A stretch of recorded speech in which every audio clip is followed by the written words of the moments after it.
Great. Good. So I want to welcome everybody this evening to the launch of my book, From Carp to Dragon, 7 Strategies to Awaken, Cultivate, and Transform the Dragon in You. Very wonderful to be here. I want to thank my brother, Theodore, my Dharma brother,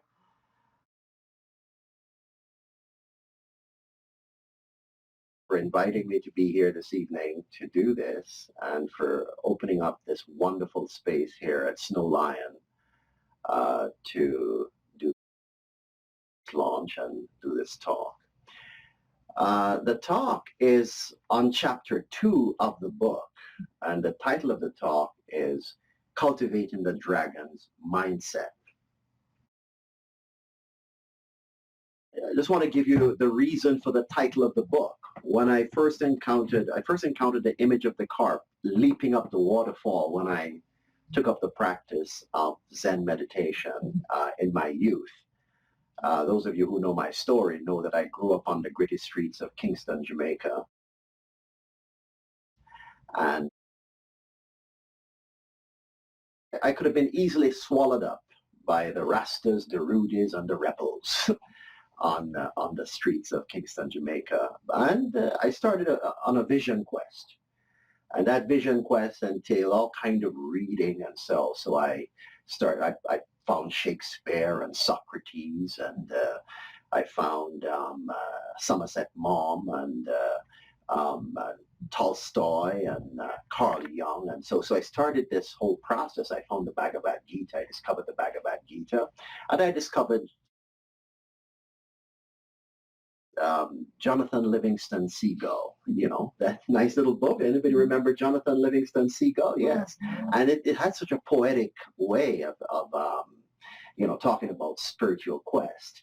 But then an interesting thing happened. I lost my father when I was 15 years of age. And I had a very difficult relationship with him. And it's really interesting. Over the years, I've grown to kind of understand him, in retrospect. And so all of that has been healed.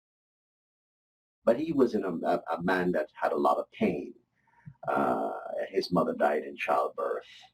He grew up without a mother. He didn't know his father. He went to war. He came back. And those days, nobody knew anything about PTSD, and I thought that looking back on all of those factors, poor guy took to drinking, and he never came out of the bottle after that. And then his relationship with his family, and especially with me, I became something of a kind of a lightning rod because of the way I used to look at him and be very challenging. And he saw that, unlike my brother and sister, I lasered in on him. And it always kind of upset him the way that I looked at him in that kind of challenging kind of way. So we had a very difficult time. And so I discovered the 3 pillars of Zen and started to practice. I went to some relatives took me in, and I went to their house, and my cousin brought home this book, The 3 Pillars of Zen. I found it in a barrel. And when I took it out, I knew right there and then that this was what I wanted. This was it, because it wasn't philosophical. It wasn't metaphysical. It was like, here was somebody saying, if you want to build a house, here's the hammer, this is the nail, this is how you measure it, and this is how you do it, And I was reading all about yoga and this and that. I really couldn't make sense of a lot of stuff. And so with Zen, I read the 3 pillars of Zen, and immediately, boom, I just started to sit. Well, the interesting thing was, I practiced for a couple of years on my own, and then one day it occurred to me, why don't you write this man, Roshi Kapleau, and let him know how impactful his book was and all of that. And I got a response a couple of weeks later telling me that he was coming to Jamaica on vacation. How cool, how amazing is that?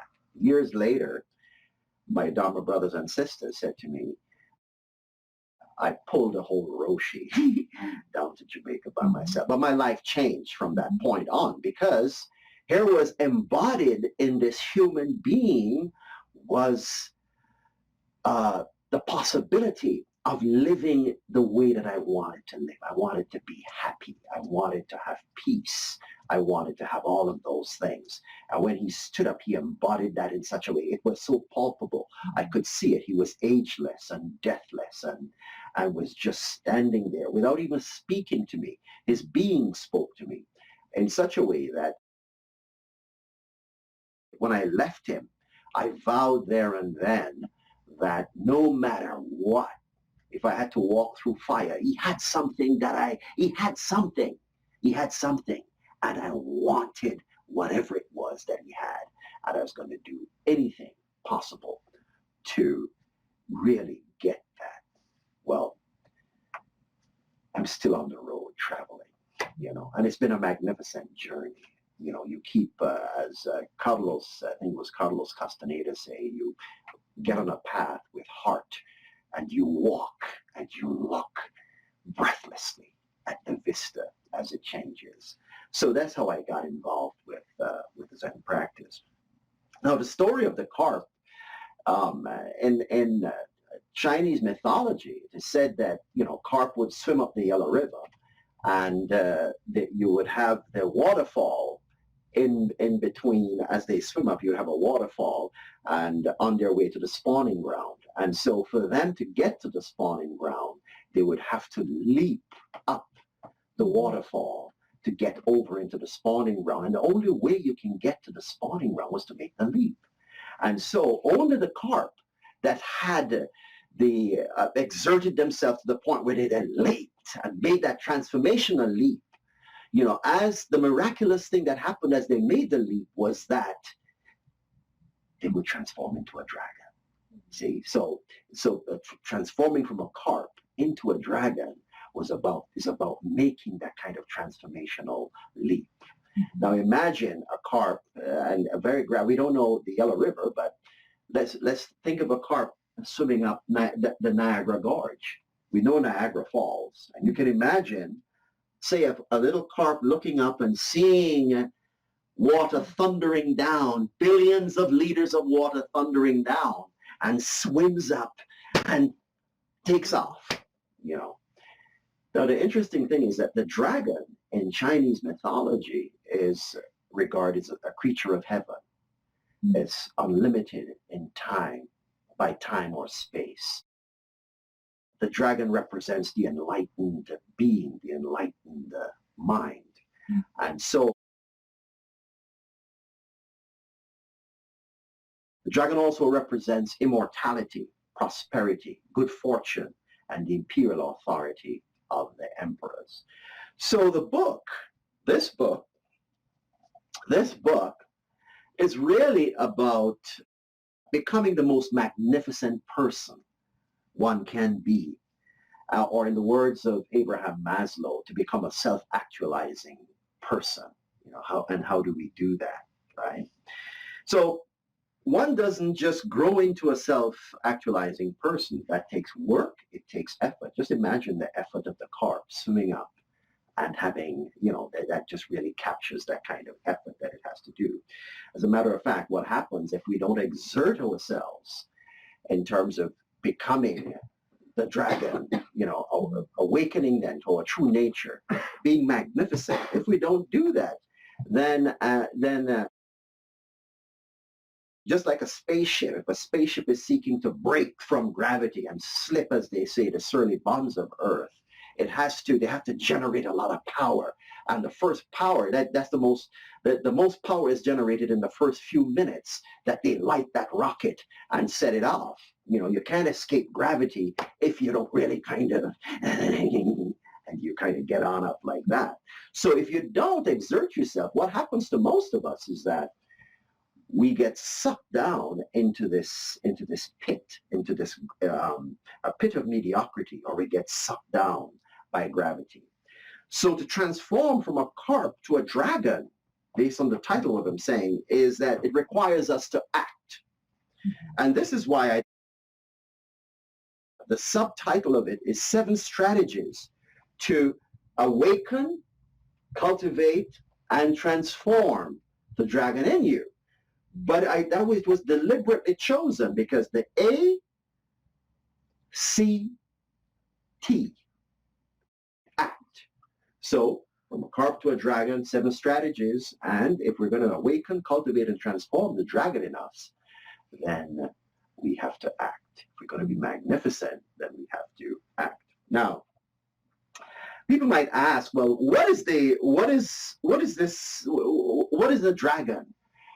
Where can I find it? Because I'm talking about the dragon in you. What is this dragon in you? What is it? And how do you know that it exists? And this is what I say on page 11 of the book. In the introductory section, I said, until you realize it, the dragon in you remains the vast area of unrealized potential that we're all born with. You could not realize it if it was not hardwired into your DNA and a latent aspect of yourself. You had early hints of it as a baby when you were driven to take the first faltering steps, in spite of the fact that during the first attempts you fell repeatedly until you got the hang of it. If you've seen, we all see babies, right? Get up and they keep doing it, and they drop and they fall and they laugh and all of that, you see.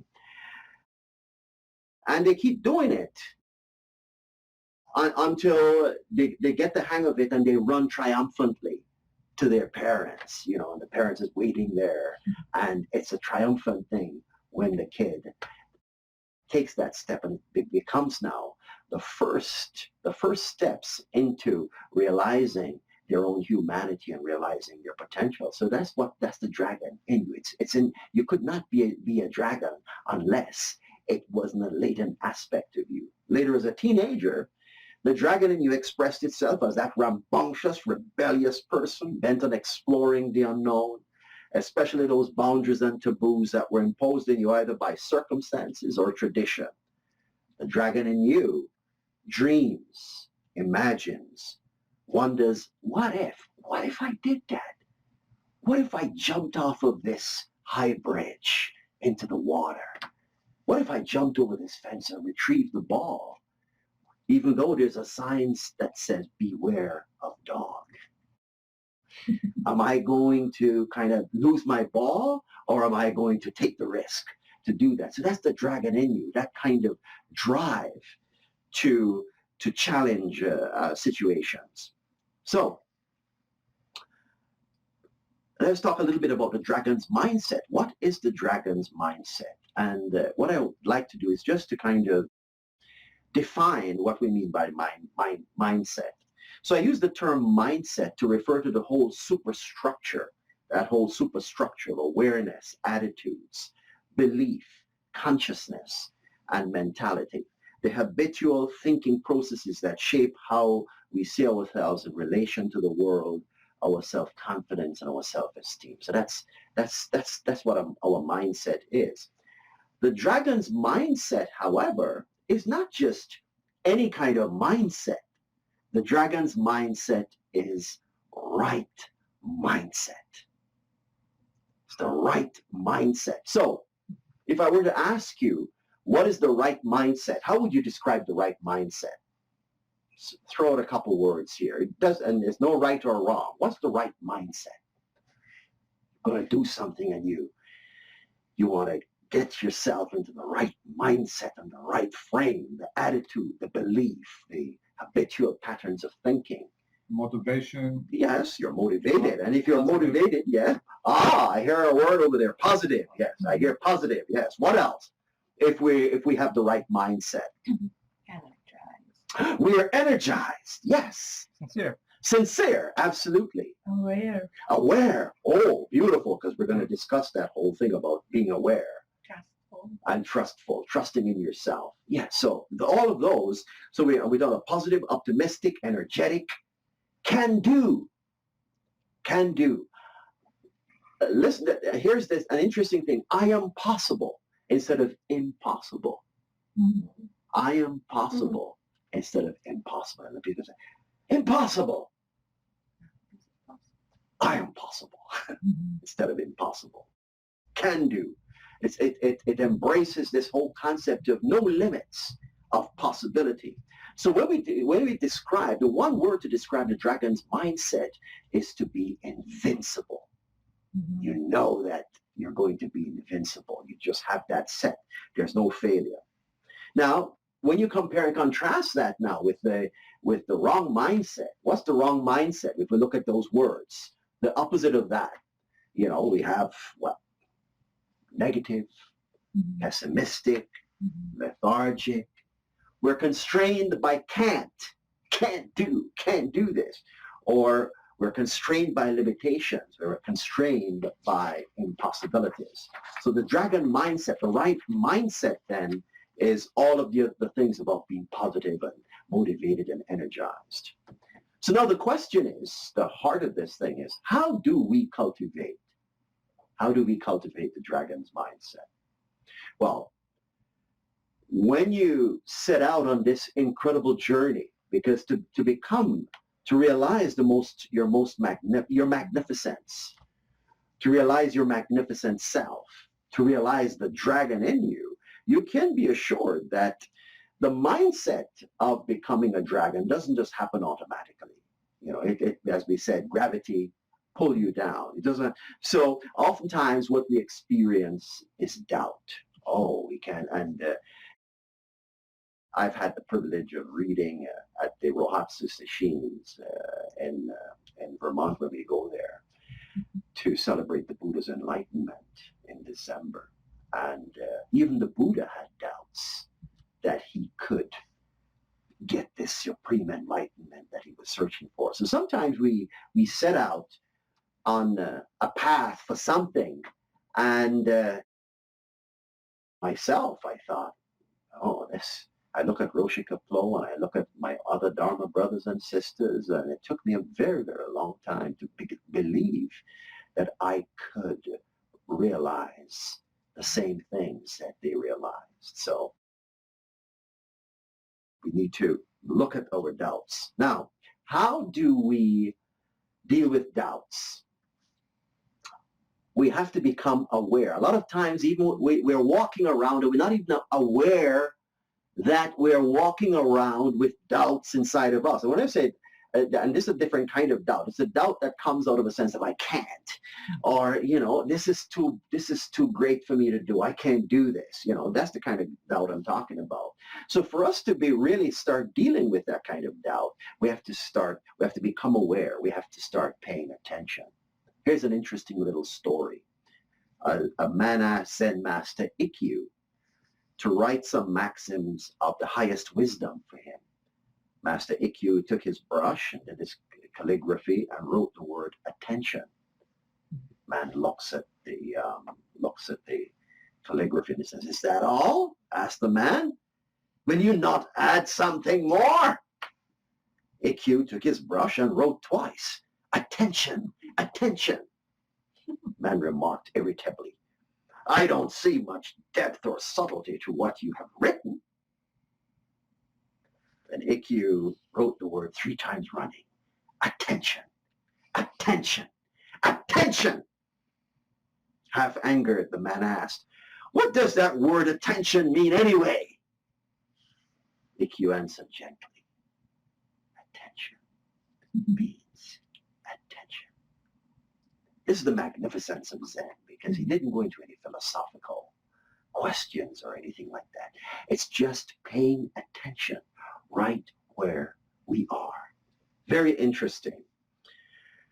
When you start paying attention, you become aware of how conditioned and constrained you are by the social forces around you. You see? And it was interesting when I took up Zazen, and it was an amazing thing. All of a sudden, you become aware of what are these social forces? Social forces are your parents, your teachers, your friends, the media, religious institutions.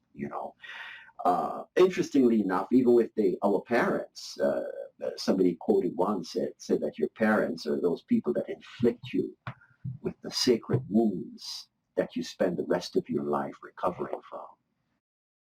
And so, it was really interesting when that gave me a lot of perspective even with my father.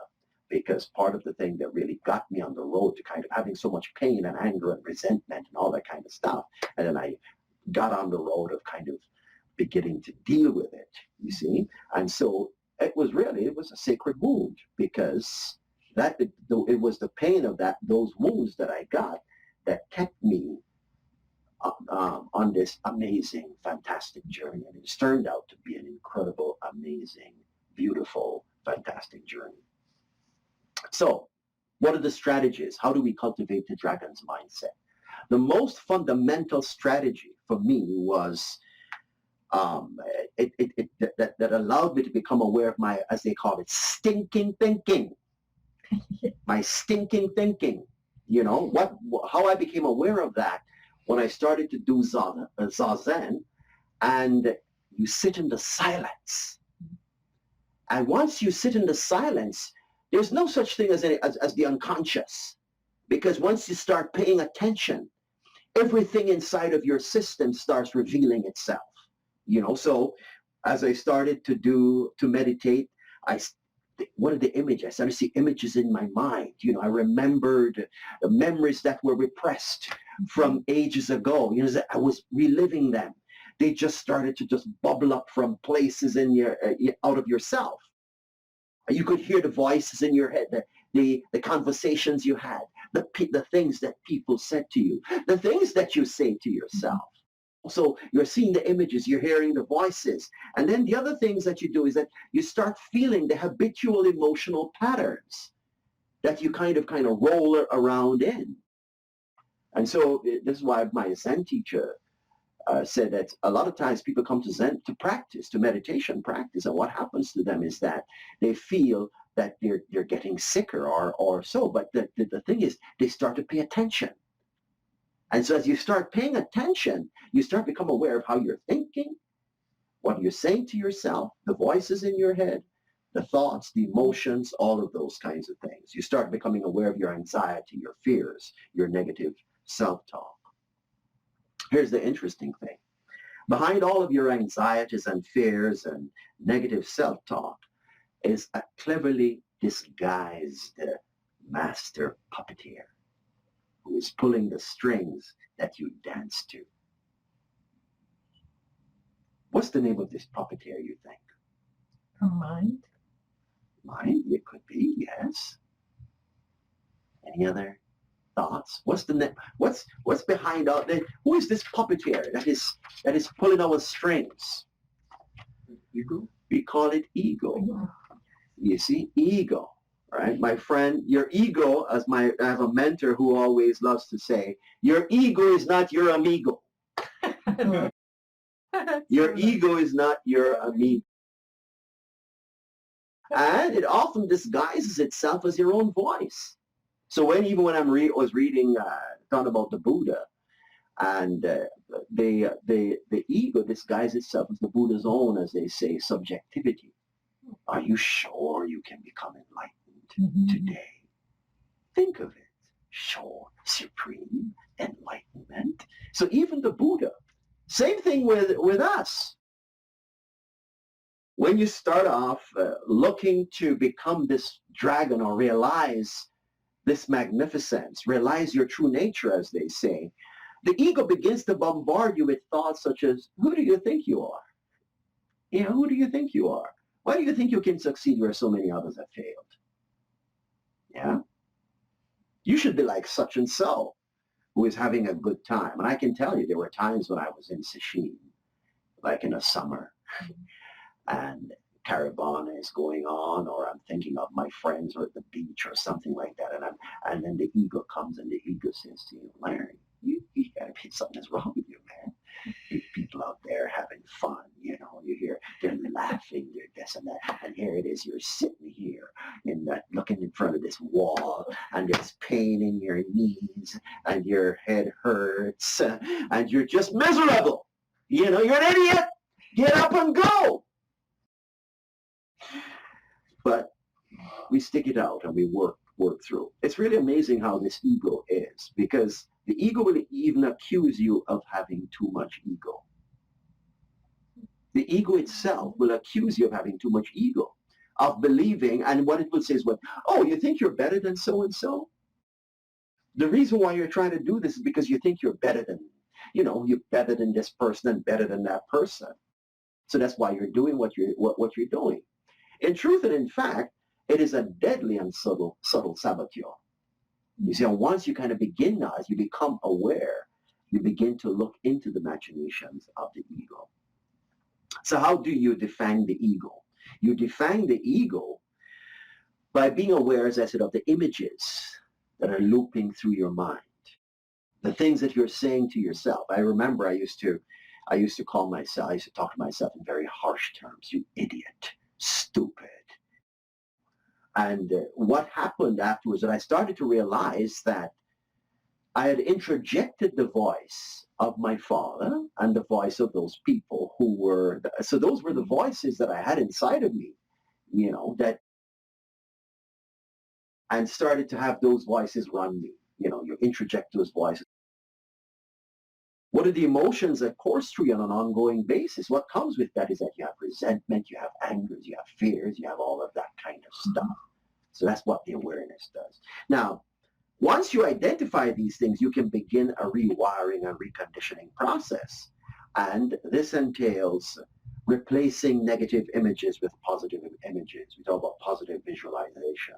And so in this book, I talk about a lot of it. This book is chock full of those strategies, tips, tools, techniques. And in a lot of ways, it's practical. I kind of based it on when I read the 3 Pillars of Zen. And it's like I said, okay, you want to do this? Here's a toolbox. Open up the toolbox. Here's your hammer. Here's your nails. Here's your measuring thing. These are what we're going to do. We're not going to talk about existential things and philosophical things. The things that we want to do is how are we going to get through from this moment to the next moment? And these are the things that we do. Okay. So one of the things on page 64, I talk about developing a vision board, getting a vision board and looking and seeing, just practical stuff. You get up in the mornings and the first thing, why are you getting up? Why are you coming out of bed? Well, on my vision board, it says, this is what I want to do. And you're seeing in front of you the things that you really want to accomplish. What do you want to be, do, have? Get them, you put them on a vision board, cut out whatever it is, picture of the house you'd like or the car you want, whatever it is have a picture of that. We replace negative self-talk with positive self-talk and affirmations. And on page 40 and 41 of the book, I talk about that. Emile Coué, who is a great, I think, French psychologist, one of the affirmations that he developed was, every day in every way, I get better and better, right? Isn't that a wonderful affirmation? So instead of getting old, I'm getting better. I'm getting wise. All of that. The other thing that we do is that we clean up the toxic emotional river that runs through us on an ongoing basis. How do we do that? Well, we do that with loving kindness meditation. We talk about that on page 50 of the book. As a matter of fact, my brother Theodore here shared a loving kindness meditation that I say every morning when I sit doing Zazen, and then here's it. It's so beautiful. It says, may I be well, happy, and peaceful. May no harm come to me. May I be free from hostility, free from affliction, free from distress. May I have the patience, courage, understanding, and determination to overcome the difficulties of life. May I live happily. May my mind be filled with the thought of loving kindness, compassion, joy, and equanimity. May I be generous. May I be gentle. May I be relaxed. May I be happy and peaceful. May I be healthy. May my heart become tender. May my words be pleasing to others. May all that I see, hear, smell, taste, touch, and think help me to cultivate loving kindness, compassion, joy, and equanimity. May they help me cultivate the thought of generosity and gentleness. May they help me be at peace and be friendly. May they be a source of peace and happiness. May they help me be healthy. May they help me be free from fear, tension, anxiety, worry, and restlessness. Throughout body, speech, and mind, in all physical, verbal, and mental activities, may I be happy. May I be well. May I be at peace. May I be full of love and understanding. So that's what we're doing. Once you begin to this this this is so different from calling yourself names and being kind of in this kind of sewage of emotions that we have, and we're cleaning out all of this, and we're doing it with positive affirmations, with loving kindness towards ourselves. The interesting thing is that most of us really don't love ourselves. Although we're in this and it's like we've been taught not, although we're so steeped in ego, at the same time we're told not to love ourselves. And the Buddha is telling you that in all the universe, there's nobody who is more worthy of your love than you. Loving yourself is not about ego. When you love yourself and you take care of yourself, then you love yourself and you love other people. And during the process, you realize, as your consciousness is expanding, you become more and more aware, you realize that we live in this vast matrix of interdependence. So when I take care of myself, I'm taking care of my wife, and I'm taking care of my son, and I'm taking care of my brothers and sisters, because there's this interdependence, and my well-being, if I am not well, it's going to impact them. So I need to take care of myself, you see? And likewise, as I take care of myself, it's interesting, I was reading a book the other day about the brain. As you take care of yourself, the energy, your own brain can impact other people, because we live in this kind of energetic flow, this neuroplastic kind of environment, this whole matrix where energy is coming off of us, and how we are, the state of our own energy is impacting others.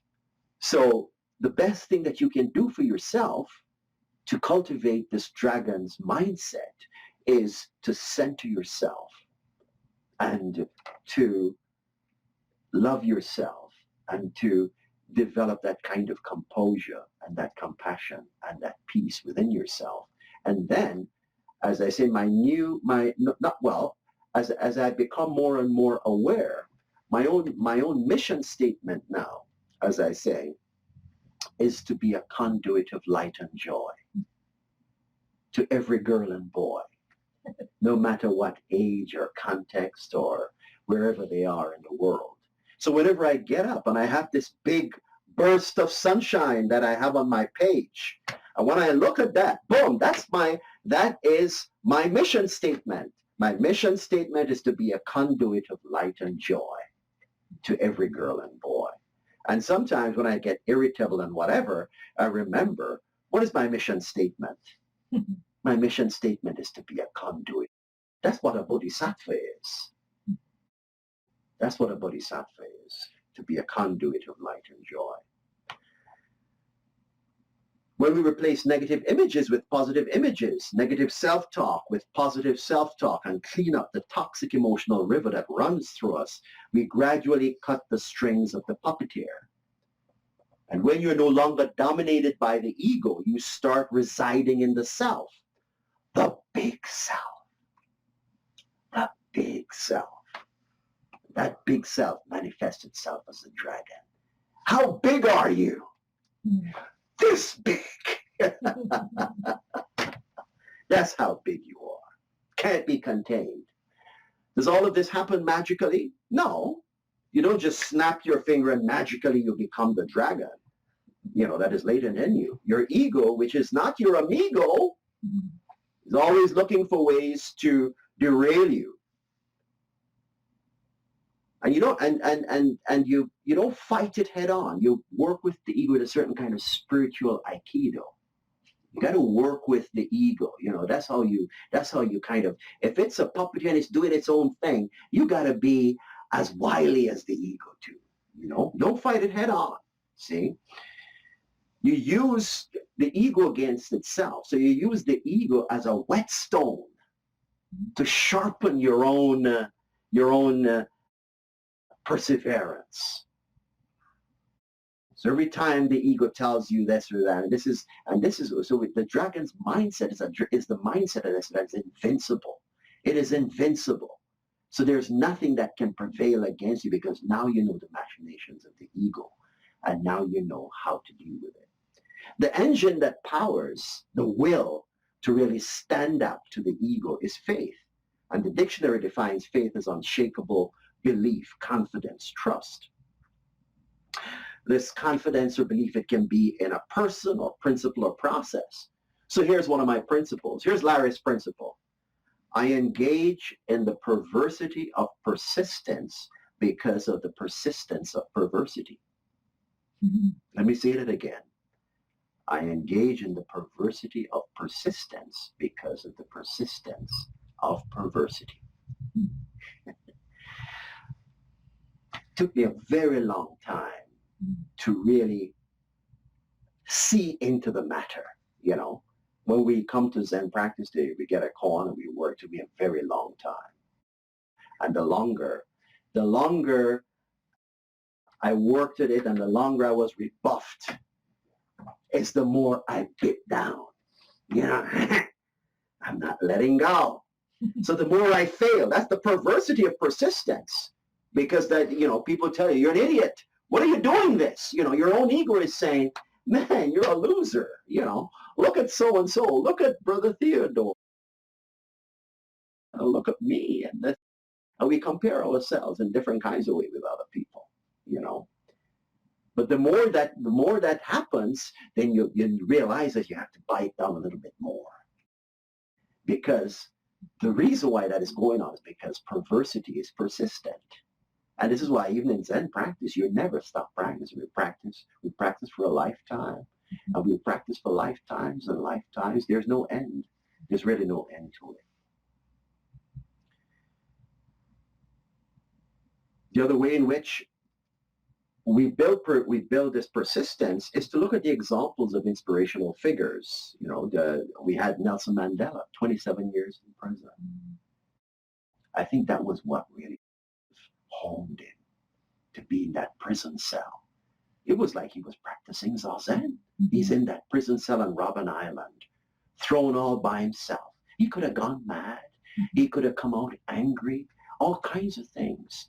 But what he did was that he resided, he found that dignified place to be in, because they always say about Nelson that he was so dignified. Mm-hmm. You know, they said when they went on Robben Island that he walked at a certain pace and a certain rhythm and a certain pace, so that his pace dictated how the guards were going to respond to him. They now had to slow down and walk at his pace. And so in these kind of subtle ways, he exerted control over himself and over his environment. And then when he came out, he didn't come out a bitter man. He came out with love. And he came out and he embraced his enemies. And this is why the whole world, you know, ran to be a part of him. The interesting thing is a lot of people who went to embrace him afterwards, they knew he was in Robben Island for 27 years, and a lot of them never did go and help him at that point. Mm-hmm. Where were the presidents and the queens and all those people when he was alone in Robben Island? But then when he came out, everybody wanted to be. So that is the power of the dragon in you. The dragon in you transforms you, and it also transforms other people. The other way to cultivate the dragon's mindset is to fail your way to success. Once I heard a friend said to me that he was failing his way to success. How can you fail your way to success? What kind of stupidity is that? Because we're all afraid of failure. Mm-hmm. We're all afraid of failure. The people who succeed most are the people who just kind of plunge in. I don't care if I fail. Failure is just a result. Failure is feedback. That's really what it is. It's you reframe it. And I used to be afraid of failure too. Oh, I don't want to do it. What if you do it, what's going to happen? Oh, well, I'll fail. And Brother Theodore is saying, come on, you know, go to the edge and push you. There's no failure here. No failure. But we beat ourselves up by saying, okay, I fail. There's no fail. We fail our way to success. Okay, that didn't work. All right? That didn't work. That was the result. It doesn't mean that I'm any less of a person. All it means now that I know now what not to do. What not to do next time. So what we find is that we had Edison, he was the inventor of the light bulb, and he apparently conducted thousands of trials before he got it right. He never considered any of the experiments he conducted failures. There were results. He's reported to have said in relation to his efforts to invent the light bulb that if I find 10,000 ways something won't work, I haven't failed. I'm not discouraged because every wrong attempt discarded is another step forward.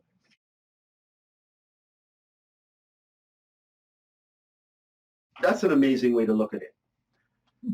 Here's Michael Jordan. Michael Jordan is said to be one of the greatest basketball players of all time. Said of his failures, I've missed more than 9,000 shots in my career.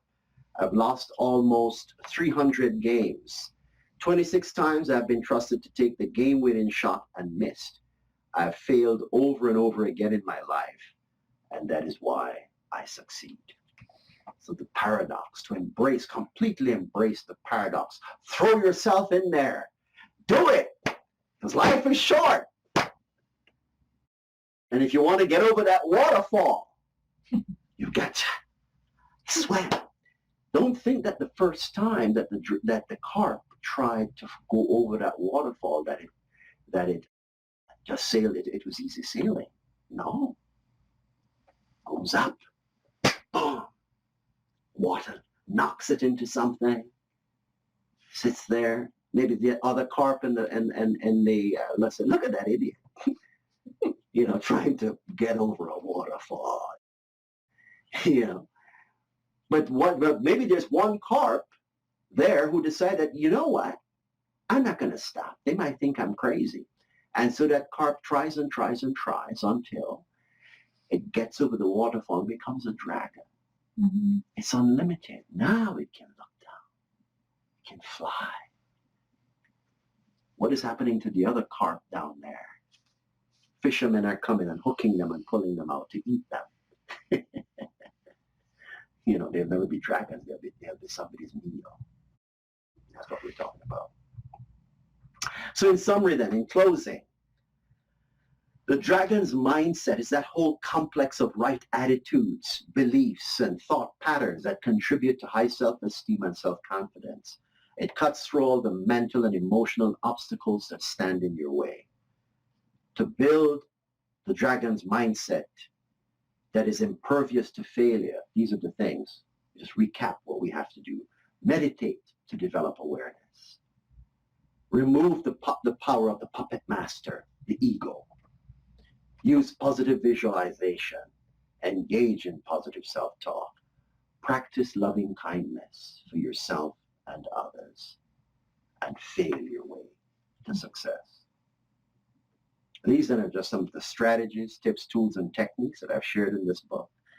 And,